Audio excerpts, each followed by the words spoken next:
আল্লাহ পাক বলেন, ওগো আমার রাসূল, ওগো আমার হাবিব, তারা যদি আমার রাসূলকে পেতে চায়, আল্লাহকে পেতে চায়, আল্লাহকে ভালোবাসতে চায়, তারা যেন আমার রাসূলকে ভালোবাসে। আল্লাহ তাআলা বলেন, কুল ইন কুনতুম তুহিব্বুনাল্লাহ ফাত্তাবিউনি ইউহিব্বুকুমুল্লাহু ওয়া ইয়াগফির লাকুম যুনুবাকুম ওয়াল্লাহু গফুরুর রহিম। একটু আওয়াজ দিয়ে বলি আল্লাহু আকবার।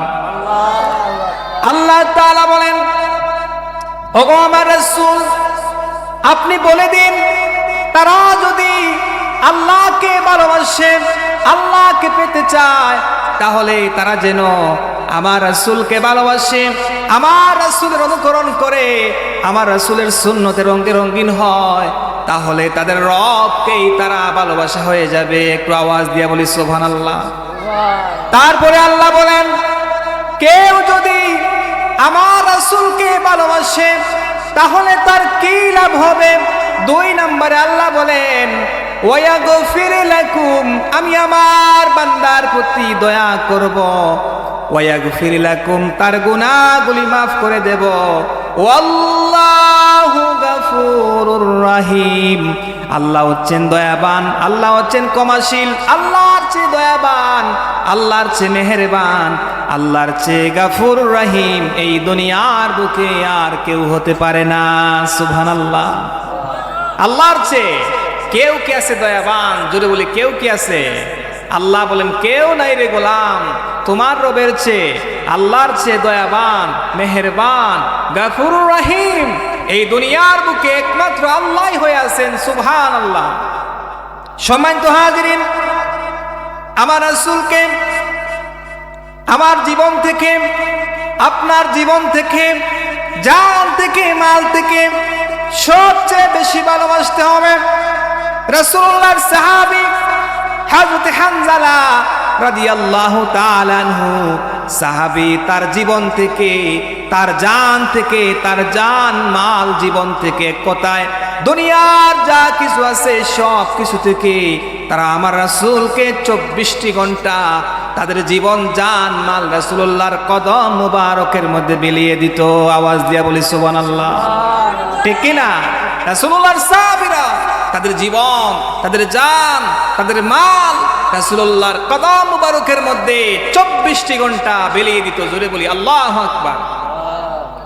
রাসূলুল্লাহর সাহাবী, আল্লাহ নবীর সাহাবী হযরত হানজালা রাদিয়াল্লাহু তাআলা আনহু কেমন করে আশিক রাসূল ছিলেন। একদিন রাত রাসূলুল্লাহর সাহাবী হযরত হানজালা ঘরের মধ্যে রাত্রি যাপন করলেন। ওই রাত ছিল সাহাবীর বাসর রাত, ফুলসজ্জার রাত। সকালবেলা গোসল করবেন, এমন সময় শুনতে পেলেন, কুতিলা মুহাম্মদ, কুতিলা মুহাম্মদ, মুহাম্মদ সাল্লাল্লাহু আলাইহি ওয়াসাল্লাম উহুদের প্রান্তরে শহীদ হয়ে গেছেন। বেঈমান মুনাফিক এভাবে যখন তারা গুজব ছড়ায় দিল, হে মুসলমানেরা, তোমাদের রাসূল সাল্লাল্লাহু আলাইহি ওয়াসাল্লাম উহুদের প্রান্তরে তিনি শহীদ হয়ে গেছেন, এভাবে যখন তারা মিথ্যা গুজব ছড়ায় দিল, এই সময় রাসূলুল্লাহর সাহাবী হযরত হানজালা রাদিয়াল্লাহু তাআলা আনহু এই ঘোষণা শোনার পরে তিনি আর স্থির থাকতে পারলেন না, গোসল করলেন না। তার হাতের মধ্যে পানির পাত্র ছিল, জমিনের মধ্যে ফেলে দিয়া তার বিবিকে বললেন, হে আমার বিবি, আমার মনে হয় এই দুনিয়ার বুকে আমি আর বেশিক্ষণ বাঁচতে পারবো না। বিবি রে, আমার কানের মধ্যে এসে কে যেন বলতেছে, হে হানজালা, শুনতে পাও? তুমি জানো নি রাসূলুল্লাহকে কে যেন উহুদের প্রান্তরে শহীদ করে দিয়েছে? যদি বলি আল্লাহু আকবার। রাসূলুল্লাহর সাহাবী হযরত হানজালা তার বিবিকে বললেন, বিবি রে, আমার মনে হয় না এই দুনিয়ার বুকে আমি আর বেশিক্ষণ বাঁচতে পারবো। বিবি রে, জনমের মতো বিদায় দাও, এই জীবনে আর কোনোদিন তোমার সঙ্গে দেখা হবে না। জোরে বলি আল্লাহু আকবার। স্ত্রী জবাব দিলেন, হে আমার স্বামী, এই মুহূর্তে তোমার ফরজ গোসল, অন্তত তুমি ফরজ গোসলটা করে যাও, যাতে করে যুদ্ধের ময়দানে তুমি পবিত্র অবস্থায় যেতে পারো। স্বামী জবাব দিলেন, স্ত্রী রে, এই মুহূর্তে যদি আমি দেরি করি তাহলে কিয়ামতের ময়দানে আমি আশিকে রাসূল আল্লাহর দরবারে আমি দাবি করতে পারবো না। সুবহানাল্লাহ। তাদের কি বলা হয়? আশিকে রাসূল, ঠিক কিনা ভাই? নামাজ নাই, সেও দাবি করে আশিকে রাসূল, ঠিক কিনা? দাড়ি নাই, নবীর সুন্নত নাই, সারাদিন মিথ্যা বলে, তার মুখের মধ্যে গীবত, মিথ্যা, সুদ, ঘুষ সব কিছু, সেও দাবি করে আশিকে রাসূল, ঠিক কিনা? সে আশিকে রাসূল নয়, আশিকে শয়তান। জোরে বলি ঠিক কিনা? রাসূলুল্লাহর সাহাবী দৌড়ায়া দৌড়ায়া তার বিবির কাছ থেকে শেষ বিদায় নিয়া দৌড়ায়া দৌড়ায়া উহুদের প্রান্তরে চলে গেলেন। গিয়া তিনি শহীদ হয়ে গেলেন। তার বিবি পিছনে পিছনে দৌড়াতে দৌড়াতে রাসূলুল্লাহ সাল্লাল্লাহু আলাইহি সাল্লামকে গিয়া বলল, ইয়া রাসূলুল্লাহ, ইয়া হাবিবাল্লাহ, ওগো নবীজি, আমার স্বামী হযরতে হানজালা রাদিয়াল্লাহু তাআলা আনহু, সে কিন্তু উহুদের প্রান্তরে যুদ্ধ করেছে, শহীদ হয়ে গেছে। ওগো নবীজি, আমার হানজালাকে ফরজ গোসল না করাইয়া আমার হানজালাকে আপনি দাফন করবেন না। সুবহানাল্লাহ। যুদ্ধের ময়দানে যারা যায় বিনা দাফনে, তাদের রক্ত মাখা দেহটা, বিনা গোসলে রক্ত মাখা দেহটা, পোশাকটা কবর দেওয়াই হলো শহীদদের মর্যাদা। কিন্তু প্রকান্তরে তার স্ত্রী গিয়া বলেন, ইয়া রাসূলুল্লাহ, ইয়া হাবিবাল্লাহ সাল্লাল্লাহু আলাইহি ওয়াসাল্লাম, ওগো নবীজি, আমার স্বামী হানজালা রাদিয়াল্লাহু তাআলা আনহু, সেও কিন্তু উহুদের প্রান্তরে যুদ্ধ করেছে, আপনি তাকে গোসল না করাইয়া তাকে আপনি দাফন করবেন না। জোরে বলি আল্লাহু আকবার। আল্লাহর হাবিব জবাব দিলেন, হে আমার সাহাবীরা, আমার হানজালাকে তোমরা খুঁজে বের করো। সাহাবীরা হযরতে হানজালার লাশটা খুঁজতে খুঁজতে তারা পেরেশান হয়ে গেলেন। নবীজিকে জবাব দিলেন, ইয়া রাসূলুল্লাহ, ইয়া হাবিবাল্লাহ, আপনার হানজালাকে খুঁজে আর পাওয়া যায় না। নবীজি জবাব দিলেন একটু পরে, হে সাহাবীরা, এই মুহূর্তে আমার কাছে জিব্রাইল এসেছে, আর তিনি জবাব দিয়া গেলেন, ওগো আমার হাবিব মুহাম্মাদুর রাসূলুল্লাহ সাল্লাল্লাহু আলাইহি ওয়াসাল্লাম, আপনি পেরেশান হবেন না। হানজালাকে জান্নাতের ফেরেশতারা তাকে আল্লাহর তৈরি জান্নাতের মধ্যে এই মুহূর্তে নিয়ে গেছে। সুবহানাল্লাহ। তাদেরকে বলা হয় আশিকে রাসূল। কিছুক্ষণ পর জিব্রাইল আসলেন, আসে বললেন, ইয়া রাসূলুল্লাহ, সাহাবীরা পেরেশান হয়ে গেছেন তার লাশ খোঁজার জন্য, কিন্তু আল্লাহ পাক ফেরেশতার মাধ্যমে হানজালাকে 7 আসমান পাড়ি দিয়া জান্নাতে নিয়ে গেছেন। জান্নাতের নহর দ্বারা, জান্নাতি পানি দ্বারা আপনার হানজালাকে গোসল করাইছে। ফেরেশতারা আওয়াজ দিয়ে বলে সুবহানাল্লাহ। এজন্য হানজালার আরেকটি উপাধি হয়ে গেল গাসিলুল মালাইকা। কোন ফেরেশতাকে, কোন সাহাবীকে, কোন ফেরেশতা কোনদিন জান্নাতি পানি দ্বারা গোসল করার নাই। একমাত্র হানজালাকে আশিক রাসূল হওয়ার কারণে, আমার নবীর জীবন, আমার নবীর কদম মোবারকে তার জীবনটা বিলিয়ে দেওয়ার কারণে আল্লাহ পাক তার শান, তার মান, তার আকাশচুম্বী মর্যাদা আল্লাহ দুনিয়াবাসীর মধ্যে দান করে দিলেন। বলি সুবহানাল্লাহ। এজন্য আশিক রাসূল হতে হবে। প্রিয় হাজিরিন, কিছুক্ষণ পর সংবাদ এলো, ইয়া রাসূলুল্লাহ, ইয়া হাবিবাল্লাহ, ওগো নবীজি, হানজালার লাশটা দুনিয়ার মধ্যে অবতরণ করা হয়েছে। ওগো নবীজি, আপনি লক্ষ্য করুন, হানজালার লাশ যখন দুনিয়ার মধ্যে আসলো, তার দাড়ি বেবে জান্নাতি পানি পড়তেছে। আর নবীজি জবাব দিলেন, হে আমার সাহাবীরা, তোমরা চিন্তা করিও না, পেরেশান হইও না, আমার হানজালাকে আল্লাহর তৈরি ফেরেশতারা জান্নাতি পানির মাধ্যমে তার গোসলটা হয়েছে, আমার হানজালা এই মুহূর্তে জান্নাতের মধ্যে সে দাখিল হয়ে গেছে। সুবহানাল্লাহ। এইভাবে সাহাবীরা তাদের জীবন থেকে, জান থেকে, মাল থেকে 24টি ঘন্টা রাসূলুল্লাহর কদম মুবারকের মধ্যে তাদের জীবনটা বিলিয়ে দিত। জোরে বলি আল্লাহু আকবার। এজন্য আপনি যদি আশিক রাসূল দাবি করেন, নবীর সুন্নাত মানতে হবে, নবীর সুন্নতের রঙে রঙিন হতে হবে, ঠিক কিনা? আশিক রাসূল দাবি করলে নামাজ পড়তে হবে। অনেকে দেখবেন নামাজ নাই এক ওয়াক্ত, সেও দাবি করে আশিক রাসূল, ঠিক কিনা? যদি বলা হয় এই কানের মধ্যে কে কে আজ ফজরের নামাজ পড়েছেন, কি পাওয়া যাবে না, ঠিক কিনা? তারাও দাবি করে আশিক রাসূল, ঠিক কিনা? আশিক রাসূল দাবি করতে হলে আপনি রাসূলুল্লাহর সুন্নতকে রঙে রঙিন করতে হবে জীবনের মধ্যে। আওয়াজ দিয়া বলি, ঠিক কিনা? আশিক রাসূল দাবি করতে হলে আমার রাসূলের দৈনন্দিন জীবনের 24টি ঘন্টা যা নবীজি করেছেন তা মানতে হবে, তা বারণ করেছেন তাও মানতে হবে।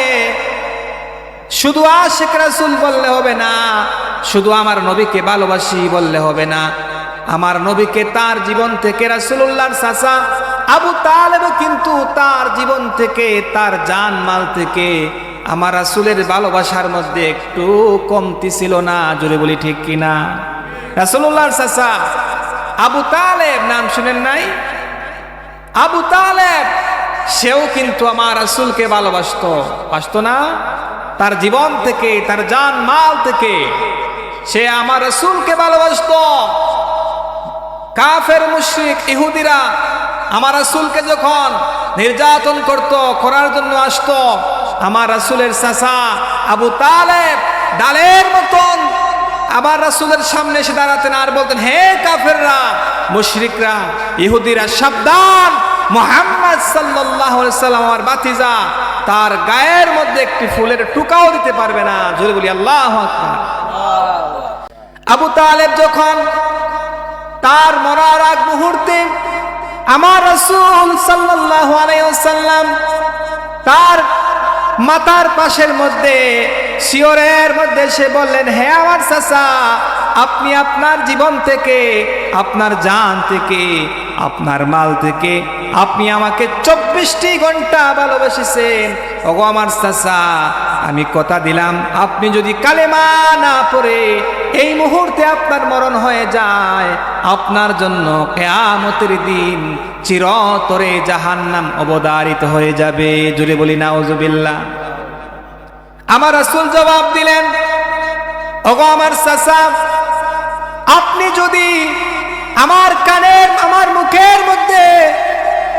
কানের মধ্যে আপনার মুখ লাগায়া শুধু এটুকু বলুন, লা ইলাহা ইল্লাল্লাহ মুহাম্মাদুর রাসূলুল্লাহ বলার প্রয়োজন নাই, আমি মুহাম্মাদুর রাসূলুল্লাহ সাল্লাল্লাহু আলাইহি ওয়াসাল্লাম কথা দিলাম, ওয়াদা দিলাম, আমার চাচা আবু তালেবকে আমি জান্নাতে না লইয়া আমি মুহাম্মদ সাল্লাল্লাহু আলাইহি সাল্লাম জান্নাতের মধ্যে দাখিল হব না। সুবহানাল্লাহ। কি অফার দিলেন নবীজি! ওগো আমার চাচা, আমি কথা দিলাম, আপনি শুধু লা ইলাহা বলেন, লা ইলাহা ইল্লাল্লাহ বলেন, মুহাম্মাদুর রাসূলুল্লাহ বলার প্রয়োজন নাই। চাচা গো, আপনার জীবন থেকে, জান থেকে, মাল থেকে 24টি ঘন্টা আপনি আমাকে ভালোবেসেছেন। কাফেরদের হাত থেকে, মুশরিকের হাত থেকে, ইহুদির হাত থেকে, বেঈমানদের হাত থেকে 24টি ঘন্টা আমাকে আপনি পাহারা দিয়েছেন। ওগো আমার চাচা, আমি কথা দিলাম, আপনি শুধু একবার বলুন, আমার কানের মধ্যে আপনার মুখখান লাগাইয়া লা ইলাহা ইল্লাল্লাহ, আল্লাহ ছাড়া কোনো প্রভু নাই, মালিক নাই, মুহাম্মাদুর রাসূলুল্লাহ বলার কোনো প্রয়োজন নাই, আমি মুহাম্মদ আপনার ভাতিজা সাল্লাল্লাহু আলাইহি সাল্লাম জবাব দিলাম, আমার চাচাকে জান্নাতে না লইয়া আমি রাসূলুল্লাহ জান্নাতের মধ্যে যাব না। জোরে বলি সুবহানাল্লাহ। আবু তালেব জবাব দিলেন, হে ভাতিজা মুহাম্মদ সাল্লাল্লাহু আলাইহি ওয়াসাল্লাম, এই মুহূর্তে যদি আমি কালেমা পড়ি, ঈমান আনি, আমার গোষ্ঠীর লোকেরা বলবে, দেখছো নি রে, আমার গোষ্ঠীর লোকেরা, আমার গোষ্ঠীর নেতা আবু তালিব, সে বুঝি মরণের আগ মুহূর্তে কালেমা পড়েছে, তার গোষ্ঠীর প্রতি সে সোনকালি মেরেছে, এজন্য আমার বাতিজা আমি এই বয়ে কালিমাটা পড়তে পারি না। জোরে বলি নাউজুবিল্লাহ। এই বয়ে আমি কালেমা পড়ি না, যাতে করে আমার গোষ্ঠীর লোকেরা আমাকে তিরস্কার না করে, লাঞ্ছনা না করে। হে মুহাম্মদ সাল্লাল্লাহু আলাইহি ওয়াসাল্লাম, আমার বাতিজা, আমার ডান পাশে আবু জাহেল, আমার বাম পাশে আবু লাহাব, তারা দেখতেছে আমি যদি কালেমা পড়ি আমার গোষ্ঠীর প্রতি সোনকালি লেগে যাবে।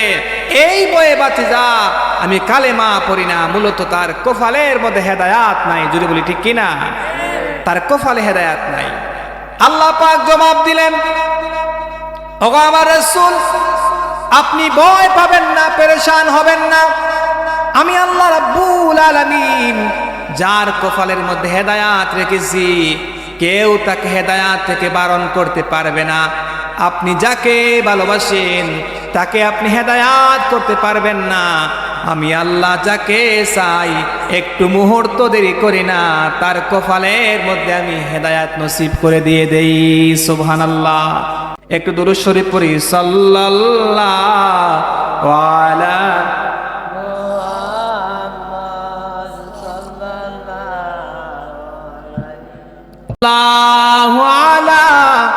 মুহাম্মাদ সাল্লাল্লাহু আলাইহি ওয়াসাল্লাম। মূলত যার কপালে হেদায়াত রয়েছে কেউ তাকে হেদায়াত থেকে বারণ করতে পারবে না। ঠিক কিনা? দেখবেন অনেকে জেনে শুনেও সুদ খায়, জানে কিয়ামতের ময়দানে তার অপরাধ কঠিন হবে, তার ফেটটা হবে পাহাড়ের মতন, গর্তের মতন। সে জেনে শুনেও সুদ খায়। এমন বান্দা আছে না নাই? জোরে বলি না, আছে না নাই? ঘুষ খাওয়া অপরাধ, গীবত করা অপরাধ, জেনে শুনেও বান্দা কবিরা গুনাহ করে। ঠিক কিনা?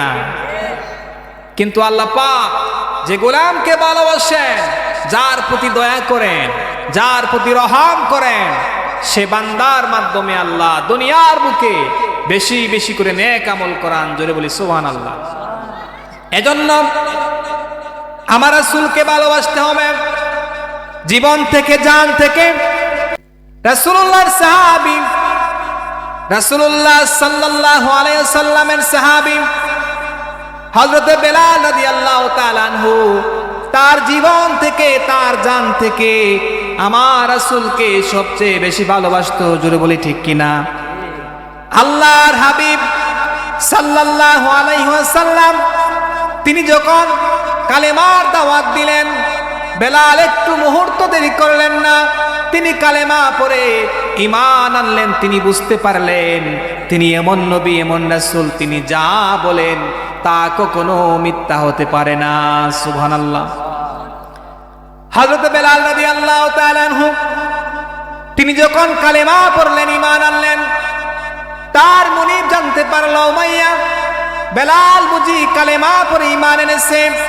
বেলালকে যখন শুনল উমাইয়া, তার মুনিব বেলালকে বলল, বেলাল রে, শুনলাম তুমি কালেমা পড়ে ঈমান এনেছো। বেলাল, জানোনি কালেমার পরিণাম কি হতে পারে? হযরত বেলাল রাদিয়াল্লাহু তাআলা আনহু তিনি জবাব দিলেন, হে আমার মুনিব, আমি জানি কালেমা পড়ার কারণে আমার জীবন, আমার জান, আমার মাল সব কিছু যেতে পারে। এক কথায় আমার জীবনটাও চলে যেতে পারে। আমি কথা দিলাম, ওয়াদা দিলাম, কালেমা থেকে আমি বিমুখ হতে পারবো না। সুবহানাল্লাহ। উমাইয়া জবাব দিল, বেলাল রে, জানোনি তোমার কি হবে? এই মুহূর্তে তোমার প্রতি নির্যাতন শুরু হবে, আযাব শুরু হবে, গজব শুরু হবে। বেলাল জবাব দিলেন, হে আমার মুনিব, প্রয়োজনে আমার জীবনটাও যদি চলে যায়, আমি কথা দিলাম, ওয়াদা দিলাম, মুহাম্মদ সাল্লাল্লাহু আলাইহি ওয়াসাল্লামের কালেমা থেকে আমি বিন্দু পরিমাণ চুল পরিমাণ আমি বিমুখ হতে পারবো না। সুবহানাল্লাহ। উমাইয়া যখন শাস্তি বাড়ালাম, নির্যাতন শুরু করলাম, মরুভূমির বালির মধ্যে তার দেহটা ফেলে দিল, আর পাথর দিয়া তার বুকের মধ্যে চাপা দিল, আর বলল বেলাল রে এখনো সময় আছে, লাত উজ্জার প্রতি ঈমান আন, মুহাম্মদের কালেমা ছেড়ে দে। বেলাল একটাই শুধু বললেন আহাদ আহাদ, জোরে বলে কুল হু আল্লাহ হু আহাদ, সবাই বলে কুল হু আল্লাহ হু আহাদ আল্লাহুস সামাদ লাম ইয়ালিদ ওয়া লাম ইউলাদ ওয়া লাম ইয়াকুল লাহু কুফুয়ান আহাদ। একটু জোরে বলি আল্লাহু আকবার। হযরত বেলাল জবাব দিলেন আহাদ আহাদ আহাদ, আল্লাহ এক আল্লাহ এক আল্লাহ এক। হে আমার মুনিব, আমি জবাব দিলাম, কথা দিলাম, আমি কালেমা থেকে আমার জীবন চলে যাবে, আমি কালেমা থেকে বিন্দু পরিমাণ সরে যাব না। সুবহানাল্লাহ। বেলালকে যখন পাগলা উঠের পায়ের মধ্যে রশি বেঁধে দিয়ে মরুভূমির প্রান্তরে বেলালকে টেনে হেসড়ে দৌড়ায়া দৌড়ায়া যখন উঠ নিয়ে যায়, বেলালের দেহ থেকে তার চামড়া কষে কষে রক্ত পড়তেছে, আর কাফেররা মুশরিকরা হেসে হেসে বলতেছে বেলাল রে এখনো সময় আছে, লাত উজ্জার প্রতি ঈমান আন, মুহাম্মদের কালিমা ছেড়ে দে, আর কোনো আযাব দেয়া হবে না। বেলাল জবাব দিলেন আহাদ আহাদ আহাদ, আমি জবাব দিলাম আল্লাহ এক আল্লাহ এক, আল্লাহ ছাড়া কোনো প্রভু নাই। সুবহানাল্লাহ। উমাইয়া বিরক্ত হইয়া কষ্ট পাইয়া তার জিহ্বার মধ্যে বাবলা গাছের কাঠা দিয়া ছিদ্র করল।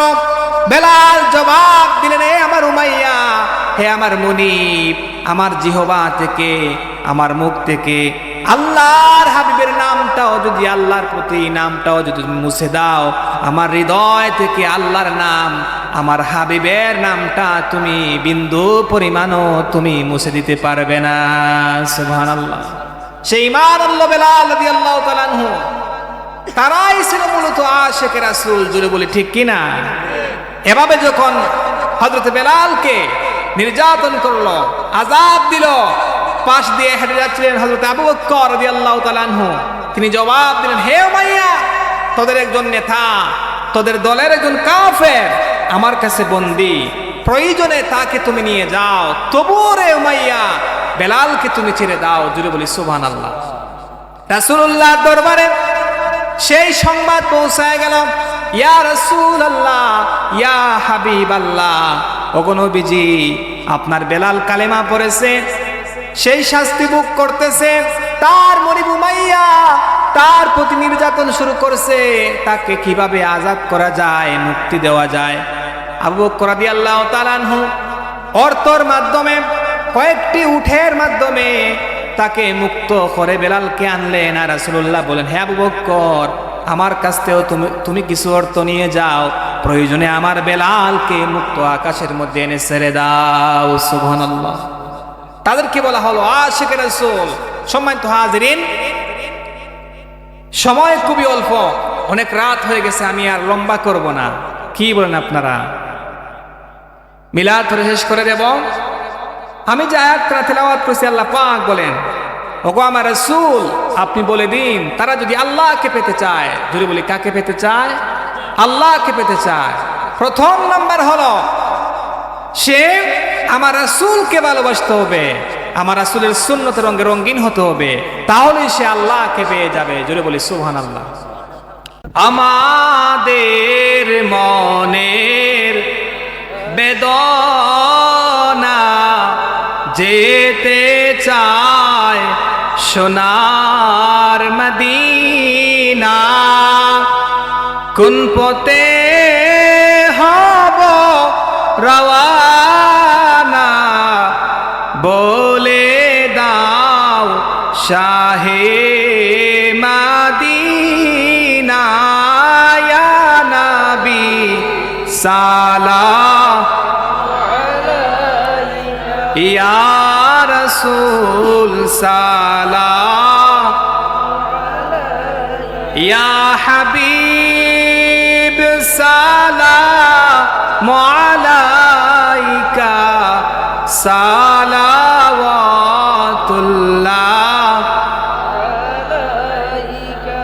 अर्श का काबा मदीना पर्श का काबा मदीना काबा का काबा मदीना जन्नतुल मअवा मदीना सालाम या रसूल सालाम या हबीब सालाम अलैका सलावतुल्लाह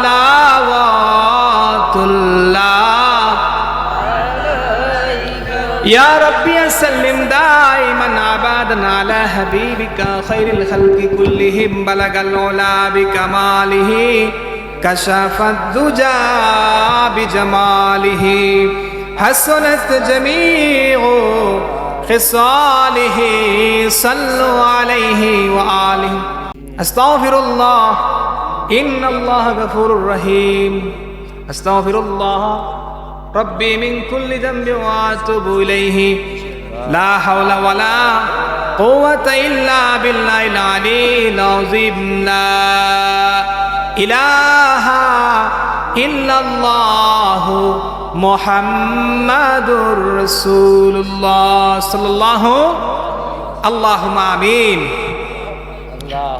अल्हम्दुलिल्लाहि रब्बिल आलमीन वला आकिबतु लिल मुत्तकीन वस्सलातु वस्सलामु अला सय्यिदिल मुरसलीन व अला आलिहि व अस्हाबिहि अजमाइन रब्बना ज़लमना अनफुसना व इन लम तग़फिर लना व तरहमना लनकूनन्न मिनल खासिरीन रब्बना फ़ग़फ़िर लना ज़ुनूबना वकफ़िर अन्ना सय्यिआतिना वतवफ़्फ़ना मअल अबरार रब्बिग़फ़िरली वलिवालिदैया वरहमहुमा कमा रब्बयानी सगीरा सकले बोली रब्बिरहमहुमा कमा रब्बायानी सगीरा रब्बुल आलमीन गुनार बोझा माথায় নিয়া অপরাধীর বেশে গুনাহগারের বেশে আল্লাহ আমরা তোমার দরবারের মধ্যে হাজিরা দিলাম আয় রব্বে করিম গোলাম বান্দা হিসাবে আল্লাহ মেহেরবানি করিয়া কবুল আর মঞ্জুর করে নাও আর রব্বুল আলামিন তোমার বান্দারা তোমার হাবিবের মহব্বত নিয়া ভালোবাসা নিয়া বসে বসে আলোচনা শুনেছেন আল্লাহ যতটুকু আলোচনা করা হয়েছে এখন পর্যন্ত আল্লাহ সকল আলোচনাকে আল্লাহ তুমি মেহেরবানি করিয়া কবুল করে নাও আর রব্বে করিম আয়োজন করতে গিয়া তোমার বান্দা বান্দিরা আল্লাহ অনেককে মেধা দিয়া শ্রম দিয়া আল্লাহ টাকা পয়সা দিয়া বুদ্ধি দিয়া প্রবাস থেকে তোমার বান্দারা সহযোগিতা করিয়া যে যেভাবে সহযোগিতা করেছে হাত বাড়ায় দিয়েছে আল্লাহ প্রত্যেকের হাত বাড়ানোকে আল্লাহ তুমি কবুল করে নাও প্রত্যেকের দান সদকাকে আল্লাহ তুমি কবুল করে নাও আর রব্বুল আলামিন আল্লাহ বিশেষ করে প্রবাসী ভাইরা আল্লাহ ঘর সারিয়া মা সারিয়া বাবা সারিয়া পরিবার সারিয়া হাজার হাজার মাইল দূরে আল্লাহ এমন গোলাম বান্দারা আজকের মহতি আয়োজনের মধ্যে আল্লাহ শরীক হয়েছেন আল্লাহ প্রত্যেকের দানকে মেহেরবানি করিয়া কবুল করে নাও আর রব্বে করিম কত মানুষ মারা যায় আর ফিরে আসে না, কত মানুষ কবরে যায় আর কবর থেকে ফিরে আসে না। আল্লাহ তাআলা অনেকের মা নাই, বাবা নাই, আল্লাহ দুনিয়া সারিয়া জনম দুঃখী মা বাবা যাদের অন্ধকার কবরে, আল্লাহ কবরে জান্নাতের বাগান বানায়া দাও, কবরে জান্নাতের টুকরা হিসাবে কবুল করে নাও। আল্লাহ জিন্দা মা বাবার হায়াতের মধ্যে বরকত দাও। রব্বে করিম ইয়াত্রাবাসীর যত মুর্দেগান, আল্লাহ নয়া পুরানা তামাম মুর্দেগান রে আল্লাহ তুমি মাফ করে দাও। যাটুকু সওয়াব রসানি করা হয়েছে আল্লাহ জরিয়া বানায়া নাজাতের উসিলা হিসাবে কবুল করে নাও। আল্লাহ তোমার যে বান্দারা আয়োজন করতে গিয়া কত কষ্ট করেছেন, মেধা দিয়েছেন, শ্রম দিয়েছেন, যার মনে যত আশা নিয়া বেদনা নিয়া আল্লাহ আজকে দোয়ার মধ্যে আমরা শরীক হলাম, আল্লাহ প্রত্যেকের দোয়াগুলি মেহেরবানি করিয়া কবুল করে না। রব্বে করিম জানি না কার মনে কত আশা কত বেদনা, আল্লাহ তুমি তো আলিমুল গায়ব, তোমার জানার তো কোনো বাকি নাই। আল্লাহ প্রত্যেকের নেক তামান্না বেদনাগুলি আল্লাহ তুমি কবুল করে নাও। রব্বানা তাকাব্বাল মিন্না ইন্নাকা আনতাস সামিউল আলিম ওয়া তুব আলাইনা ইয়া মাওলানা ইন্নাকা আনতাত তাওয়াবুর রহিম ওয়া সালামুন আলাল মুরসালিন ওয়ালহামদুলিল্লাহি রাব্বিল আলামিন।